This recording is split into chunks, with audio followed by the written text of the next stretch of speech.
Welcome to Creative Cooking. Today we're going to make this delicious steak dinner with a creamy mushroom sauce to die for. Let's start with the steak. This is a tri-tip sirloin, about 1 pound. And I just want to point out that when I buy steak, I look for that marbling in there. If you see it like that, buy it. It's going to be the most flavorful and most tender steak of that particular cut. Trust me, I know. And we're going to season it. And when I make steak this way, I like to season it with just salt and pepper. So we're going to put some kosher salt and some freshly ground black pepper on both sides. Not just one, all sides. All right? And then we're going to put some olive oil on that. This is extra virgin. We're going to put it on both sides of the steak because we're going to be putting this into a dry pan. So this is going to do a couple of things. It's going to allow the salt and pepper to penetrate the meat just a little. Some of the oil will too. But more importantly, we don't want a greasy pan when we make this because we're going to create an au jus with this, which will be part of our sauce. So it's a long story, but just stick with me and let that come up to room temperature. That's very important. And here we have one of my vintage iron skillets. I love iron skillets for making steak. I think it makes the best sear. And that heat's like just above medium high. And then I back it off to about medium. But you have to know your stove, okay? And that piece of steak there is a little too long for my legs, so I'm going to go ahead and cut it in half just because I want those pieces of steak to be fairly centered in the pan, even though it's a very even cooking pan, you know. But it's beautiful. And for that thickness of steak, I generally sear it for about 3.5 minutes per side. I believe it was 4 minutes on the first side, 3.5 on the second. Anything more than that, it's going to be overcooked for the way I like it. And I usually use that little pokey method, you know, with my finger. You know the thing, right?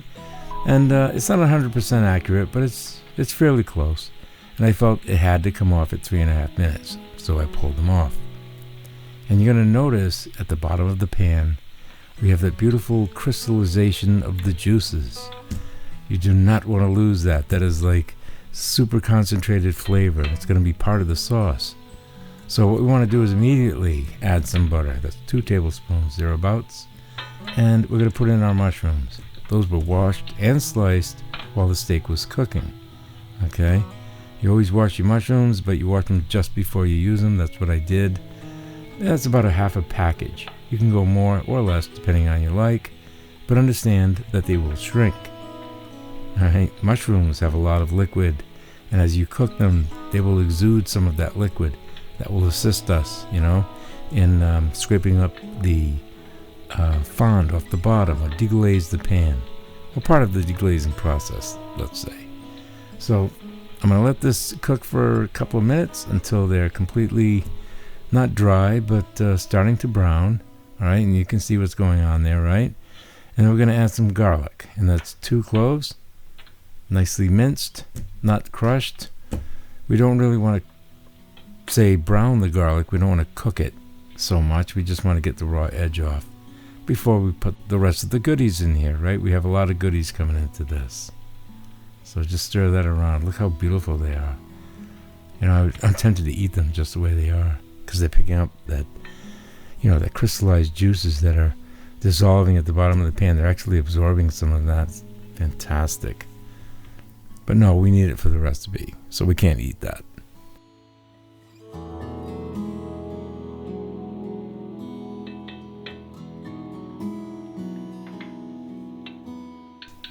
Now I'm going to put in about 3/4 cup of beef broth, and that was made with bouillon. And you would normally use 1 cup of water, 1 cube. I used 1 cube and 3/4 cup of water because I want it to be a little bit stronger.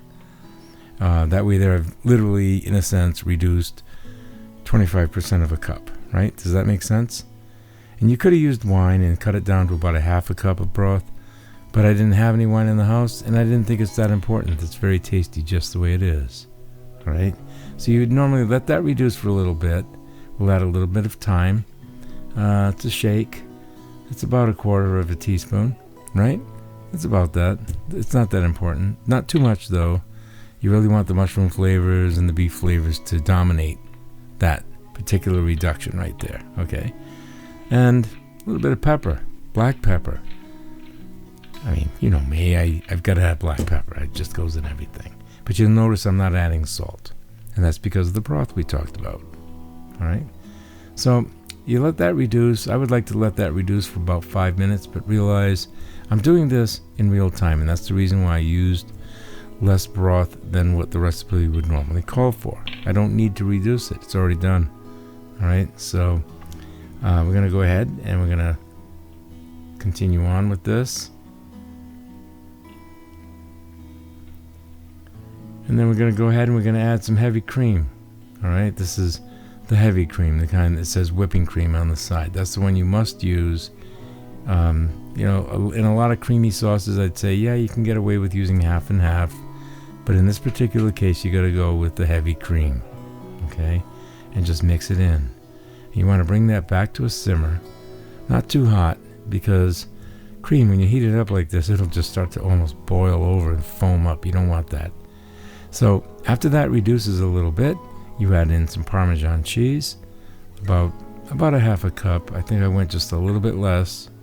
You can go a little bit less or a little more depending on how cheesy you want it. That's fine. And then you add in your accumulated juices from the steak. So as you can see, while we're letting the steak rest, and that's usually about a 15-minute time frame or less, we were able to create the sauce. Think about that. Just good time management. And then to serve it, just pour that sauce right over that steak. I know you're going to like it. I hope you give it a try. And I hope that you come back each week for more great videos made for people who like to cook. Until then, bon appetit.